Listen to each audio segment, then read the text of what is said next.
Welcome back. Final segment of the February 22nd TD show. Had a big morning. I started off with just a couple topics, but had pretty good discussions going so far. Last thing, before we move into some of our normal segments where we talk about local sports and some outdoors and things, I'd like to just comment on some more current events.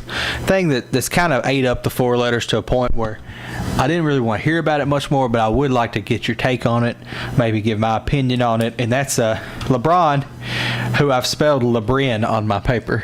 LeBron has said that he is going to be on the Mount Rushmore of professional basketball players. It's one of the top four. What do you think about that?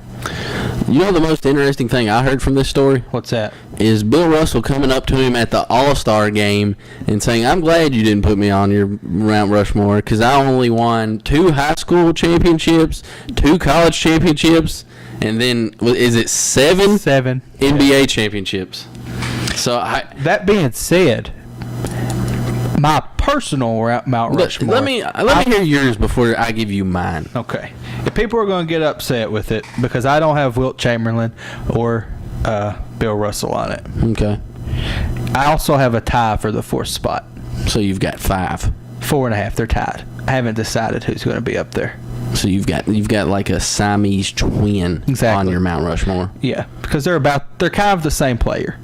I'll get to it. Okay. Here's my Mount Rushmore. Okay. Obviously, number 1, Michael Jordan. Career stats in the playoffs: 33.3 points a game, 6.4 rebounds per game, 5.7 just stop. assists per Everybody game. knows Michael Jordan's on Mount Rushmore. All right, 6 titles. Yeah, we know. We know. Magic Johnson. Okay. 19.5 points a game, 5 NBA titles, 3 regular season MVPs, 3 finals MVPs. Here's where I stray off the beaten path a little bit. Okay. Larry Bird. Okay. Career playoff stats: 24 points a game, 10 Larry Bird averaged 10 rebounds a game. Can you believe that? Let me interrupt here. Okay. When we say the Mount Rushmore, are we saying the Mount Rushmore of basketball? Yes. Or the Mount Rushmore of the NBA? NBA. Okay. All right. No, not all basketball. Not all basketball. Not including college sports, because I would change this.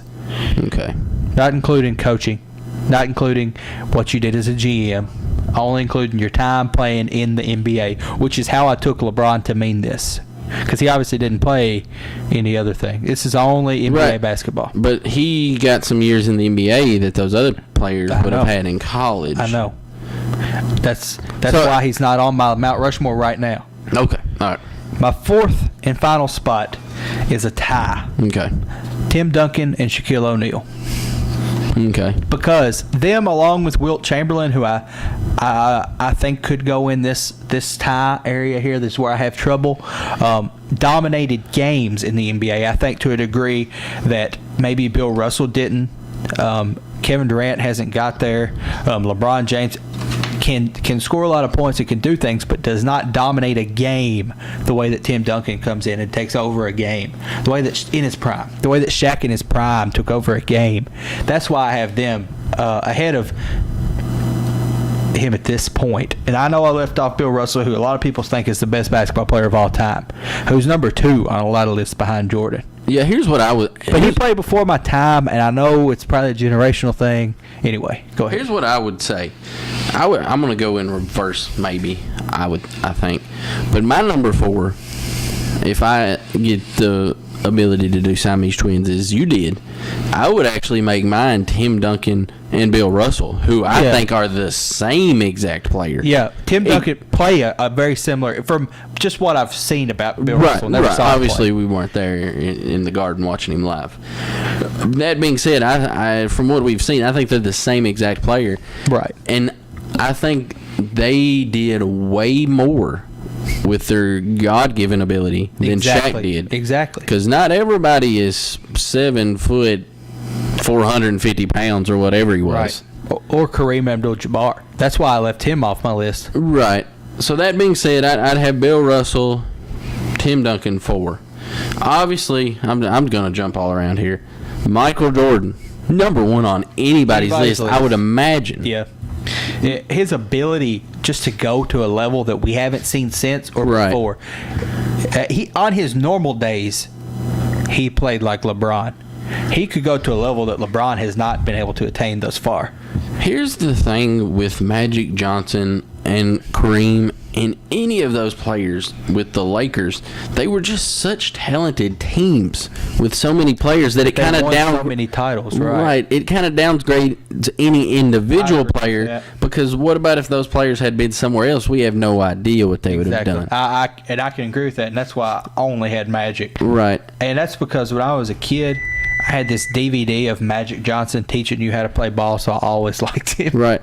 And Bird had Kevin McHale, so you could say that. But I don't think that Boston was near as talented as the Lakers were. So I would probably have Bird as number 3, too.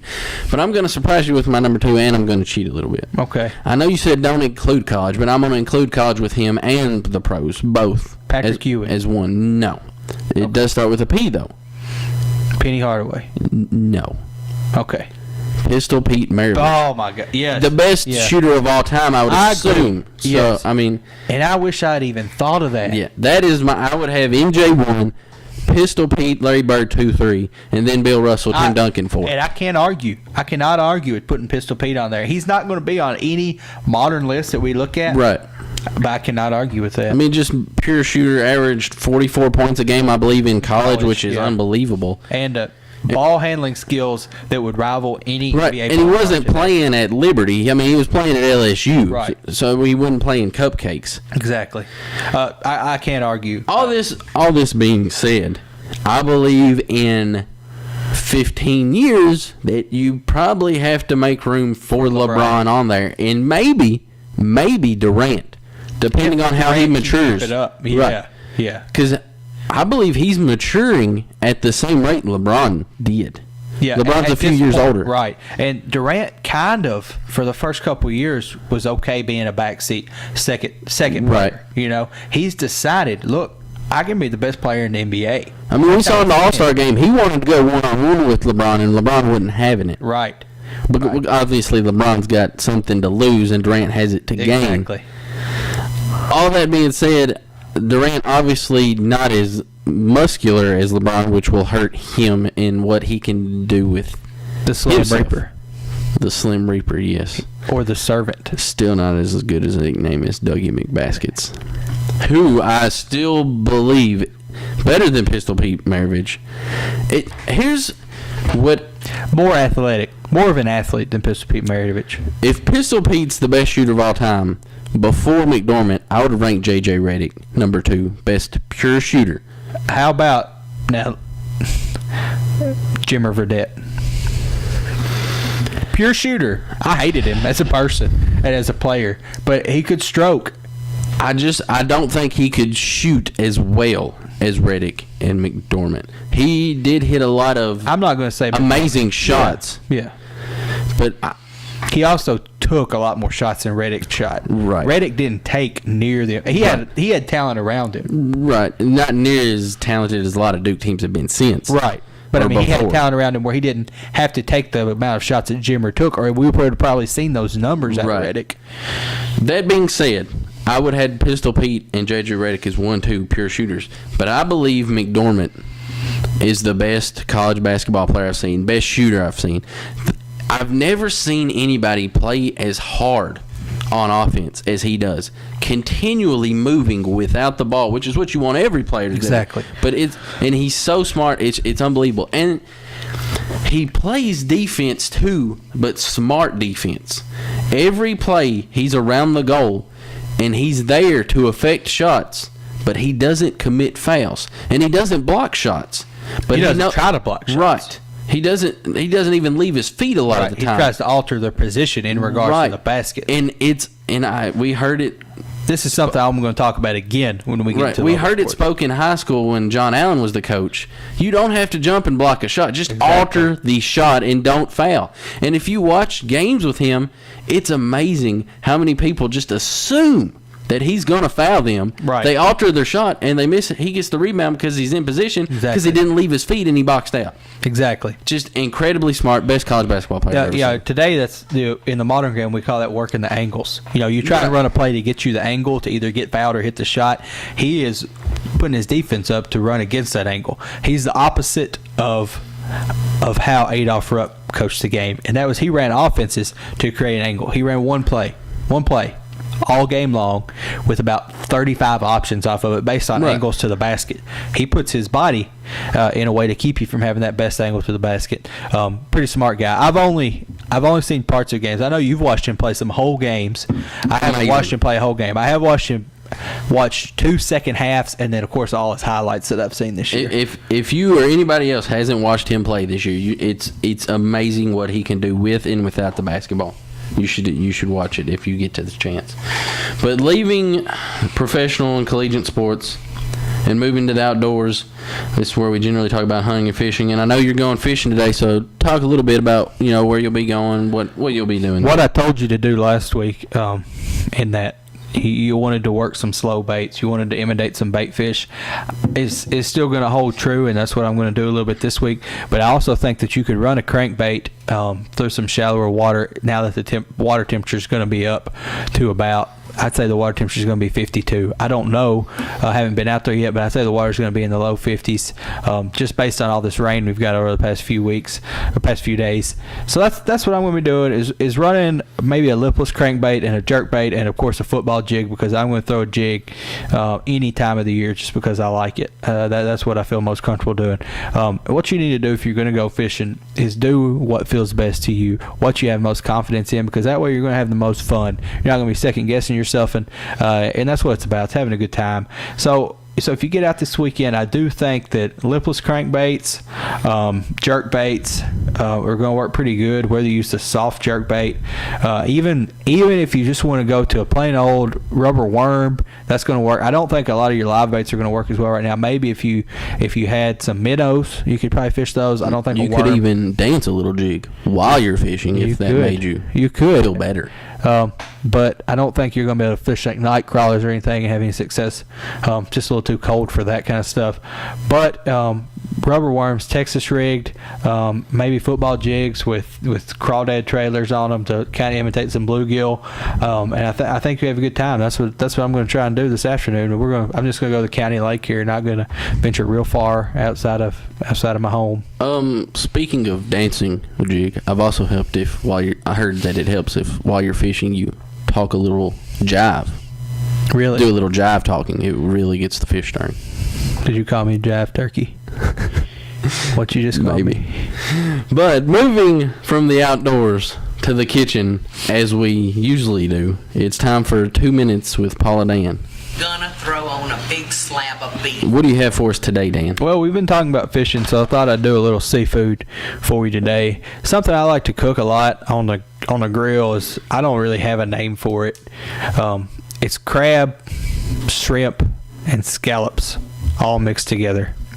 What I'll do is just buy you a package of large scallops. The small ones get too small.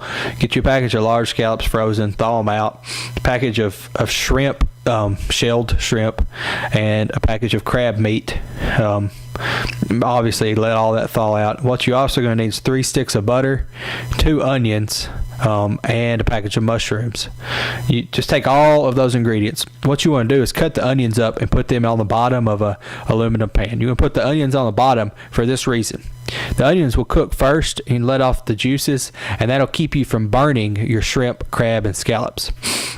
You're also going to, then once you get your onions down, just cut your butter in half into like 6 pieces and just put it in there wherever you want, and then put your food, all your shrimp, scallops, crab, and mushrooms on top. What I like to do is take a little bit of vinegar-based barbecue sauce. Not a whole lot, just enough, maybe half a cup, and drizzle that over the top of it. Make sure you get a little bit on every piece. That gives it just a little bit of kick, and then a little bit of seasoned salt on top of that. And then wrap the whole thing tight in aluminum foil. You want to keep all that steam and everything inside it. What you're going to do is get your grill hot, probably in the 350 range, 400. You want to let all the flame burn off and just have your hot coals, keeping your grill around 300, 350. You put that in there directly on the bottom rack and leave it in there for an hour. Don't have to do anything to it. Just set it in there for an hour and let it cook. When you get it done, it'll be good. It'll be juicy. There'll be a lot of that butter will soak up into those scallops and those shrimp, and they'll swell them up, and you'll have just a little bit of tanginess from that barbecue sauce, and of course the onion. Well, mainly all the onion does is keep it from getting burned. You won't have to get a little onion flavor too much. And of course the seasoned salt, put a little salt on top, and it'll be pretty good. So I just thought since I was going fishing, I do pretty much my only seafood recipe aside from tuna fish. Speaking of fishing and seafood, we might have to add a segment next week, Tales from the City Lake. Maybe. Where, you give the one that got away. Yeah. The big fish. Hey, if you get out this weekend and you catch a fish, be sure to send us a picture. We'll put it up on our website under the Outdoor World page. Nobody send us the pictures. We want to show. Nope. I don't care if you Zero. Photoshop yourself into a picture. Speaking of photoshopped fishing pictures, I believe I do have one that I might have to put up on the webpage. I think you should. Y'all might have to check that out this week. I'll try to get that up today. I caught a big one. I don't even remember what kind of fish it was. It might have been like a I don't know what it was either. Like a 50-foot catfish, I think. I can't remember what it was. It was a big one, though. But moving now from local outdoors to local sports, the boys played 3 games this past week. The girls played 4. Could you just give us the scores from those games? Boys played Monroe County at home on Saturday, the 15th, after we left here. They lost that game 71-38. Played Barron County at home, and I thought they played them very well. They were actually in this game until the end. They ended up losing that game, though, to 68-54. And after we lost that game and we were in it, I thought, now this is it. We're going to come out, and we're going to beat Caverna. We're going to be on a roll going into Clinton County. But we had Caverna come to us, and we got up 15-1 on them. Up 15, I'm sorry. And in the first half, had a flat second half, ended up losing 72-58. We lost by 14, and we missed 16 free throws, which was a big deal. We were 11 for 27 from the free throw line during that game. The girls, on the other hand, had a little better week than the boys. They played 4 games. They played Monroe County at home and lost 64-36. Played Barron County at home and beat them by 3, 48-45. Thursday night, we played Caverna at home and won in a thriller on 3 free throws from Jordan Samuels as time expired to win the game 54-53. And we went to Thomas Nelson and lost in a very close game 42-43. I didn't actually get to attend Thomas Nelson game, but I did hear part of it. The girls are going to go and play Clinton County in Class A. That'll be on Monday, February 24th. They'll play first at 6 p.m. and then the boys will play at 7:30 p.m. against Clinton County. So we got lucky in that both of our teams are going to play on the same day. So make the trip to Clinton County and support them. The girls, if I can, talking about the girls, we said last week if they win 2 out of 4, split them. That you got to feel real good going into this tournament. Not only did they win 2 out of 4, they only lost 1 game by 1. And they won these games in battles. Right. This Caverna team was a highly touted Caverna team. Actually, during the game, or before the game, I actually got to talk to the assistant coach, Mr. Richards from WKU. Mm-hmm. She was there scouting point guard that Caverna has, as well as Mackenzie Coleman, I think, for the girls. Yeah. So got to talk to her for a little bit. So there were some good players on that team and on the floor that night. And like I said, won that game on 3 free throws with no time on the clock. Ice cold on the line, drilled them. Most exciting girls game I've been to in a long time. That's it. I mean, the girls got to feel good about themselves going into district. Got to feel like they can win that game. They can beat anybody. Right. That's how they should feel right now, because that's how they've played. And I think me and you both think we'll probably be seeing them play in region. I hope so. I do believe that they can go in. If they keep up the intensity they've had, they can beat Russell County, and they can play in region. We've played Russell County twice this year. We lost to them the first time by 8, so we didn't get blown out. And the second time we lost to them by 15. It was a little, but we were in a slump there where we lost like 10 out of 12 games. With the second time we played Russell County, we're playing so much better now than we were at that time, and it's honestly a winnable game for Metcalfe County girls. The Lady Hornets have a good shot at making it to the regional tournament where we know anything can happen. You know, we've been on a team that didn't win the district but made it to the regional finals. Right. Well, that being said, talking about the boys now, we felt like they needed to win a game to feel good about themselves going in. That being said, they did have a 15-point lead against Caverna, gave it up. But even going into this game, you got to know that you're talented enough to play with them. It's just a matter, you got to know that this is it. This is the game that you have to win, that you have to close. You haven't been able to do it all year. You've been in about every game. Been in the first half. Been in every game during the first half. Right. Had an opportunity to win. Absolutely. And just can't close. Here's the thing. Without this sounding disrespectful or mean-spirited at all, it's not. I want this to be taken as a compliment more than something to hurt. I think that being able to win a game is going to come down to Spencer No and how he plays. Right. He can hit threes, and we know how valuable he can be when he's on. Right. What happens is when he starts missing threes, he gets down. I want him to know, and I want Colby White to know. I mean, the entire team seems like they do that. They get down streaks. when they miss. Right. It affects their defense. Don't let it affect your defense. Right. Now you've got If your Logan offense Bell isn't- out there, and you got Logan Bell out there, and you've got Jalen Clements, who comes off the bench, and you've got Ty McMurtry, who don't score as much points but give you 150% Right. every play. It's our guard play.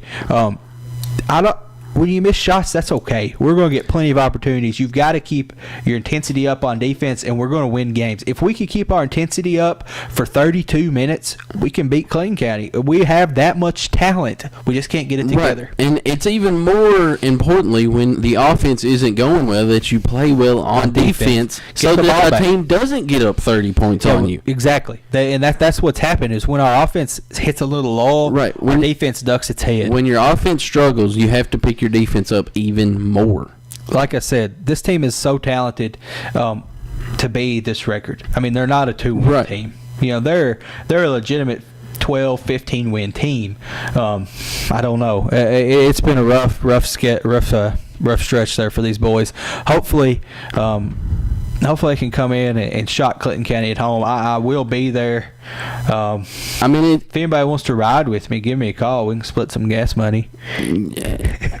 yes. And all that being said, I will reiterate one more time. If you're the boys, it's a game that you have to know that you have to close. Have to close it. You can't give up. Because Last even game of the if season, can't hold anything back now. you give up for 1 minute, it's too late. Yep. You've got to play hard, especially the a team like entire Clayton game. County. Exactly. If you're going to upset a team like this, this is David Clemens' first favorite thing to say when I was a football player in high school.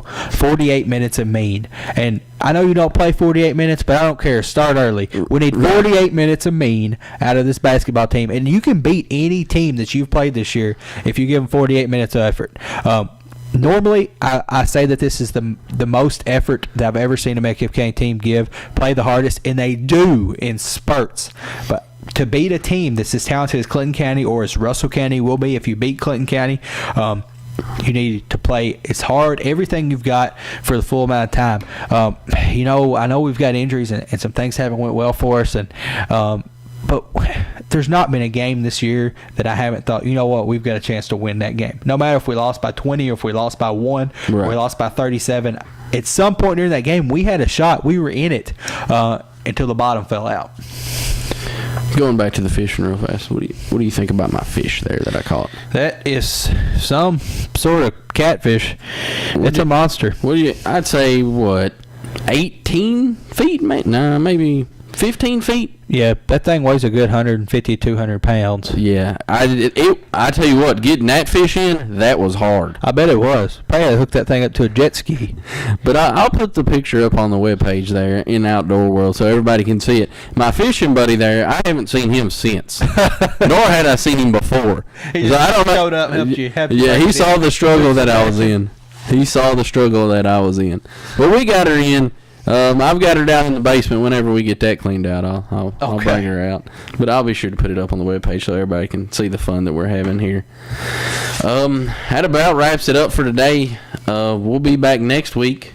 We'll be back next week. Give a wrap up on district. Right. We'll talk. Have some more MLB. Hopefully, talk about Region Junior winning the Daytona 500. Hopefully, TJ's guarantee. Yeah. Hopefully, talk about the boys and girls playing in region next week.